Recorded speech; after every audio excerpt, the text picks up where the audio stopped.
Bonjour à toutes et à tous, on est ici sur la chaîne d'Alegius et suite à la réception de ma commande chez Virpil, donc un fabricant d'équipements pour la simulation avion et spatiale, euh, j'enchaîne directement sur l'unboxing du deuxième élément qui est en fait le throttle de chez Virpil, donc le throttle, le Mongost 50 CM2 de deuxième génération, si je ne dis pas de bêtises. Sinon, vous me corrigerez dans les commentaires et je ferai un rectificatif.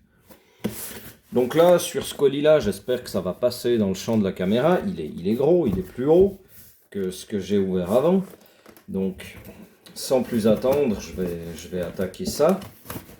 Bon, pendant que je l'ouvre, je peux vous raconter pourquoi j'ai choisi ce modèle. Parce que chez Virpil, il n'y en a pas d'autres actuellement au catalogue.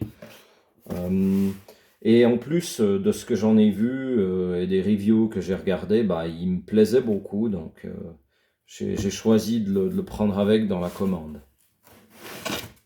Donc, sans plus attendre, on va découvrir le monstre. Et pour le coup, je peux bien utiliser le terme le monstre, parce que là, alors là, on est sur quelque chose de très lourd, au sens propre comme au sens figuré en tout cas. Donc là, première chose, je vois que j'ai déjà le câble de connexion USB, mais qui est livré séparément. Sur la base, je vous montrerai après, les câbles sont interconnectables via différents connecteurs, parce qu'on peut y connecter ou on pourra y connecter dans le futur des options et des panels accessoires. Donc là, à l'identique de la dernière fois, je me suis permis de faire un pré-unboxing de tout ce qui était emballage d'expédition et d'exportation. Et j'en arrive au moment crucial, le déballage et la découverte du Mongost T50 CM2 de chez Virpil. Donc le voilà. Et là, vraiment, pour le coup, j'exagère pas, ce qui me frappe, c'est le poids. Il est super lourd. J'ai pas regardé exactement, mais à vue de nez, je dirais en tout cas 4 kg, 4 à 5 kg à lui tout seul en tout cas. Voilà, donc là, première chose, hein, je vais le prendre en main. Hein. Donc pour le coup, là on est sur un modèle gaucher. Virpil ne fait pas de throttle pour droitier. Hein. D'ailleurs, il y a quelques internautes, quelques fans de la communauté Virpil qui régulièrement demandent à Virpil pourquoi vous ne faites pas un throttle main droite et tout. Peut-être que s'il y a cette demande, Virpil va se lancer dans ce développement. Je vais faire un petit peu le tour et vous montrer un petit peu les différentes fonctions que ce throttle a, et je vais essayer de me structurer pour pas partir dans tous les sens. Donc pour démarrer, je vais vous parler de la plaque de base ici. Donc je vais essayer de la garder inclinée sans trop la faire bouger en espérant que l'éclairage suffise. Hein. Mon éclairage d'amateur, vu que je fais ça en pur amateur. Donc si on prend la partie inférieure, on a des interrupteurs de voix, donc chaque fois de signaux, deux codeurs analogiques. Donc là pour le coup il s'agit de systèmes avec des signaux que je suppose être à impulsion, puisqu'on sent d'écran. Ça, je vais me renseigner, je ferai des essais pour vérifier. Deux interrupteurs à bascule, donc là on est sur quelque chose qui est en plastique, hein, mais on pourrait se dire au premier abord, ouais ça fait un peu cheap, mais non, pas du tout, on sent que c'est du robuste, c'est vraiment du solide. À côté on a 6 boutons, d'ailleurs des boutons à cabochon, donc on peut enlever ici le petit cabochon et mettre dessous un label pour aider à se rappeler la fonction. On a ici un sélecteur de mode 5 positions. Là, je ne voudrais pas vous dire de bêtises, mais de ce que j'en ai lu, on peut configurer soit 5 entrées, donc comme si c'était 5 boutons qui donnent 5 signaux différents, soit une commutation dans les différents modes, mais j'en parlerai plus en détail lorsque j'aurai pu faire des essais avec le soft. Donc là, on retrouve encore deux interrupteurs à bascule, les mêmes que ceux qui sont sur la gauche. Et ici, une manette de contrôle analogique. Donc ici, ils l'ont labellé flaps, donc les volets. Si on fait du spatial, on peut imaginer de lui trouver une autre utilité. Euh, voilà, pour cette partie-là. Comme toujours chez Virpil, et que je l'avais dit dans la précédente vidéo concernant les bases WarBRD et le grip Constellation Alpha, ce que j'adore chez eux, c'est ce côté, typiquement, voilà, tous ces codeurs à impulsion et autres, ben, ils ont tous un bouton à pression. C'est juste super agréable et apprécié chez Virpil.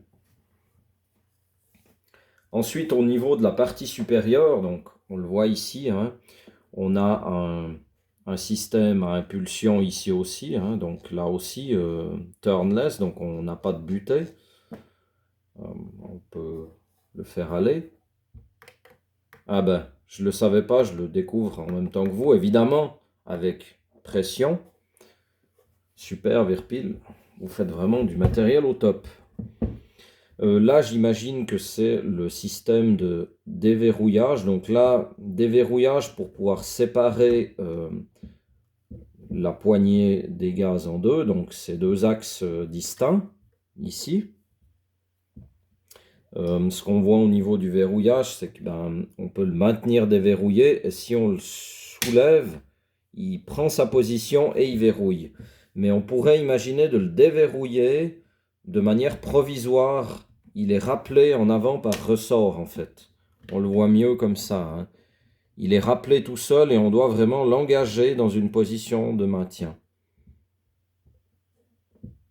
Donc qu'on l'utilise ou pas, moi je trouve que c'est une bonne idée. Voilà. Après, je pense pas forcément séparer le throttle, mais pourquoi pas. Au niveau des boutons accessibles, alors là, pour le coup, principalement au niveau du pouce, on a donc ici un premier bouton à pression, un deuxième bouton sur la partie inférieure. On a ici des chapeaux, donc là on est sur des chapeaux 4 voies, hein. C'est à peu près toujours le cas chez Virpil, et super appréciable, je le répète encore, mais une fonction pression sur chaque chapeau. C'est vraiment top, quoi. Et là, ici, donc, la molette extérieure du chapeau pyramidal est aussi une molette sous forme de codeur à impulsion. Sur la partie avant, donc là, pour le coup, les doigts qui traînent sur l'avant, ben, on va leur trouver une utilité, hein. Donc ici, on a un axe analogique. J'ai encore pas d'idée, mais je pense que ça va être super apprécié. Quand on le fait aller, bon, vous pouvez ni l'entendre ni le ressentir, mais il a une position centrale ici. On peut le dégager assez facilement, mais on peut le lâcher en position médiane. Donc j'imagine que ça doit être un axe absolu, plus, moins. On verra. Je verrai ça quand je le paramétrerai. Là, on a pour le coup un mini stick sur l'index, donc avec aussi fonction à pression. Un chapeau 4 voies, pression. Et ici, donc, un chapeau. Alors là, lui n'est que 2 voies, hein, puisque sinon, sur le côté droit, on toucherait ici le support. Et là, donc, pour l'auriculaire, un bouton à pression. Donc, je vais essayer de prendre tout ça en main. Je vous avoue que j'ai des mains, pas des grosses mains, mais des longs doigts assez fins. Donc, je pense que j'aurai pas trop de soucis à utiliser ce matériel. Par contre, j'ai quand même le sentiment, et ça c'est général, ça concerne tout le matériel Virpil, j'ai vraiment le sentiment que c'est fait pour des mains longues à voire quand même moyennes. Donc même si vous n'avez pas des super grandes mains, j'ai l'impression que c'est quand même jouable, que ça peut être une bonne ergonomie. Voilà pour la partie fonctionnelle. Sur l'avant, bon, on voit qu'ici j'ai l'USB. Euh, je vais ouvrir le cabochon que vous voyez ici, donc connecteur multibroche là pour l'USB qui pour le coup fonctionne avec le câble qui est fourni avec, hein, un système à 5 broches. Et ici une sortie aux, donc auxiliaire, qui permettra dans le futur de connecter des accessoires et panneaux de commande supplémentaires que Virpil va développer. Et d'ailleurs, en fait, vu qu'on est le 1er septembre, je peux le dire, hein, que Virpil a développé et qui sont maintenant en vente sur le site. Donc je mettrai le lien en commentaire ou dans la description de la vidéo. Il y a maintenant chez Virpil déjà le premier panneau auxiliaire avec des boutons, enfin je ne vais pas entrer dans les détails, mais qui pourrait déjà donc se raccorder ici sur la base. Et on est déjà arrivé au terme de cette vidéo.